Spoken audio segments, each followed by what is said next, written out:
이제 삼손을 태어나게 하시고 여호와의 영에 이끌려서 이제 하나님의 목적하신 인생을 살게 되어집니다. 오늘 본문을 통해서 그 하나님의 신실한 인도하심을 함께 보도록 하겠습니다.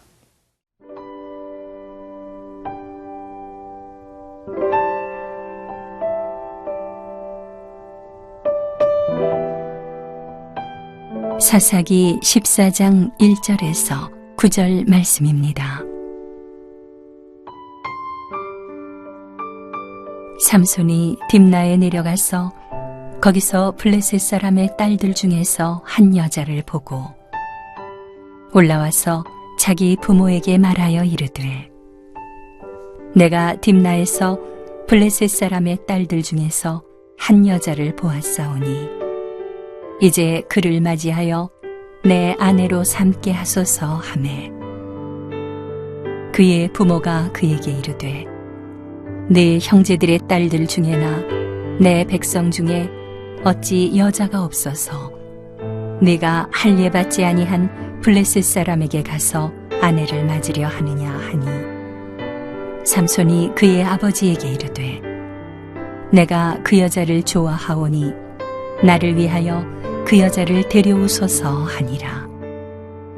그때에 블레셋 사람이 이스라엘을 다스린 까닭에 삼손이 틈을 타서 블레셋 사람을 치려 함이었으나 그의 부모는 이 일이 여호와께로부터 나온 것인 줄은 알지 못하였더라. 삼손이 그의 부모와 함께 딥나에 내려가 딥나의 포도원에 이른즉 젊은 사자가 그를 보고 소리 지르는지라. 여호와의 영이 삼손에게 강하게 임하니 그가 손에 아무것도 없이 그 사자를 염소 새끼를 찢는 것 같이 찢었으나 그는 자기가 행한 일을 부모에게 알리지 아니하였더라. 그가 내려가서 그 여자와 말하니 그 여자가 삼손의 눈에 들었더라. 얼마 후에 삼손이 그 여자를 맞이하려고 다시 가다가 돌이켜 그 사자의 주검을 본즉 사자의 몸에 벌떼와 꿀이 있는지라.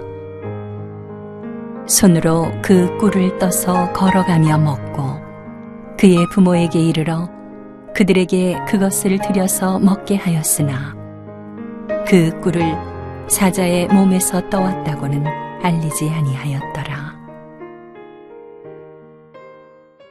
삼손은 이제 하나님의 영에 이끌려서 하나님의 목적하신 인생을 살아가기 시작합니다. 그것이 오늘 사사기 14장으로부터 출발합니다.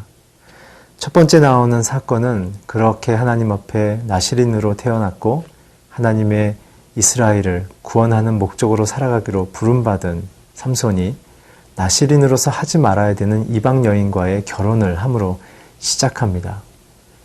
우리의 마음에는 하나님의 뜻이 처음부터 실패하는 것이 아닌가라는 염려가 있는데요. 함께 1절과 2절을 읽도록 하겠습니다. 삼손이 딥나에 내려가서 거기 블레셋 사람의 딸들 중에 한 여자를 보고 올라와서 자기 부모에게 말하여 이르되 내가 딥나에서 블레셋 사람의 딸들 중에서 한 여자를 보았사오니 이제 그를 맞이하여 내 아내로 삼게 하소서. 삼손은 지금 하지 말아야 될 일을 하고 있죠. 이에 대한 부모의 반응은 3절에 나와 있는데요. 그 부모의 반응은 이것입니다. 네가 어찌하여 할례 받지 못한 자들의 자식과 결혼해서 하나님이 금한 것을 하려 하느냐? 라는 것이 부모의 이야기죠. 그러나 삼손은 그 아버지에게서 내가 그 여자가 보기가 좋습니다. 그 여자를 데려오게 하여 주십시오. 라고 얘기했습니다. 오늘 삼손의 이러한 모습은 하나님을 떠나 보기에 좋고 자기의 탐욕을 지원해주고 인정해주는 우상과 하나 되어져 있는 음란한 이스라엘을 모습을 보여주고 있는 것입니다. 오늘 하나님은 사사로 삼손을 불러서 오히려 그의 잘못된 행동인 것 같아 보이는 이 행동을 통해서 이스라엘아, 네가 현재 있는 위치와 너희들의 상태가 어떤지를 깨달아라 라고 보여주시는 것이죠.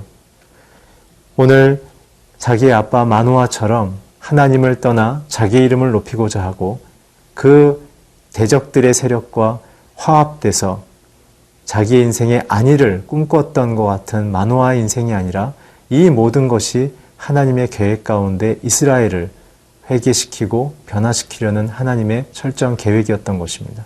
4절을 보겠습니다. 그때 블레셋 사람이 이스라엘을 다스린 까닭에 삼손이 틈을 타서 블레셋 사람을 치려함이었으나 그의 부모는 이 일이 여호와께로부터 나온 것인 줄 알지 못하였더라. 사실 4절에 원문을 보게 되면요, 이렇게 기록되어 있습니다.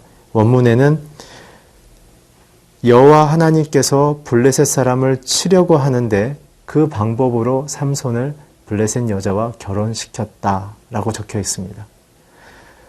사실 이 블레셋 사람과의 결혼은 죄가 없는 자가 죄 있는 자들과 하나 되어지는 것, 결국 예수님이 죄가 없지만 죄인을 대표하게 되어지는 것, 그것을 암시하고 있습니다. 예수님도 세례 요한 앞에 나타나셔서 많은 죄인들 앞에 다가올 천국을 맞이하기 위하여 회개하라, 천국이 가까워왔다라는 그 죄인들에게 꼭 필요한 메시지 앞에 그는 세례를 받았죠. 세례는 죄인들에게 필요한 것이지 죄 없는 예수님께 필요 없는 것입니다. 그러나 예수님은 그 죄인들을 대표해서 세례를 받으셨습니다. 그 세례에 대한 아무런 영향과 관련이 없는 예수님께서 세례를 받으신 이유는 우리의 죄를 대신 속량하기 위해서 그런 것이죠. 오늘 이 삼손의 결혼은 바로 죄 많고 우상과 음란함에 빠져있는 이스라엘의 모든 죄를 보여주고 그것을 통하여 삼손이 나중에 죽음을 통해 육적인 죽음을 통해 영적인 생명을 연장케 되어지는 하나님의 그리고 그리스도의 모형을 보여주는 것입니다. 사랑하는 여러분, 오늘 주님께서는 우리의 모든 죄를 그렇게 친히 담당하셨고 우리의 죄를 용서하기 원하십니다.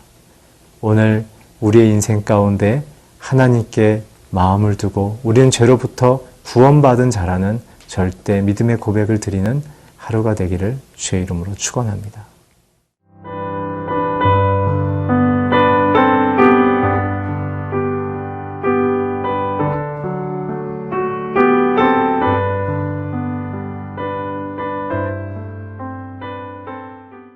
이제 삼손은 자기의 부모와 함께 딥나로 내려가서 그 여인을 만나러 갑니다. 그 여인을 만나러 가는 사이에 아주 특이한 일을 경험하게 되어지는데요. 바로 젊은 사자를 만나게 되어집니다. 5절을 함께 읽겠습니다. 삼손이 그의 부모와 함께 딥나에 내려가 딥나의 포도원에 이른즉 젊은 사자가 그를 보고 소리 지르는지라. 여기서 말하는 젊은 사자란 것은 어리고 어미 사자의 도움을 받아야 되는 그런 새끼를 얘기하는 것이 아닙니다. 여기에서 젊은 사자는 서열 1위인 가장 힘센 사자를 얘기하는 것이죠. 오늘 자신들의 힘보다 더 큰 존재 앞에 삼손과 그의 부모님들이 서게 되어졌습니다. 6절 함께 읽겠습니다. 여호와 영이 삼손에게 강하게 임하니 그가 손에 아무것도 없이 그 사자를 염소 새끼를 찢는 것 같이 찢었으나 그는 자기가 행한 일을 부모에게 알리지 아니하였더라. 삼손은 사람이 할 수 없는 엄청난 일을 했습니다. 이것은 이전 사사들처럼 자신의 이름을 높이거나 자신의 뜻을 펼치기 위한 왕이 되고자 하는, 하나님보다 더 큰 자가 되고자 하는 아주 좋은 명분이 될 수 있지만 삼손은 자기 부모에게도 알리지 않았다는 사실을 보면 삼손은 하나님의 뜻을 온전히 쫓는 사사였다는 사실을 발견할 수 있습니다. 오늘 그 일 이후에 보게 되면 삼손이 다시 얼마간 시간이 지난 후에 그 사자의 주검 옆으로 지날 때 특이한 상황을 발견했는데요.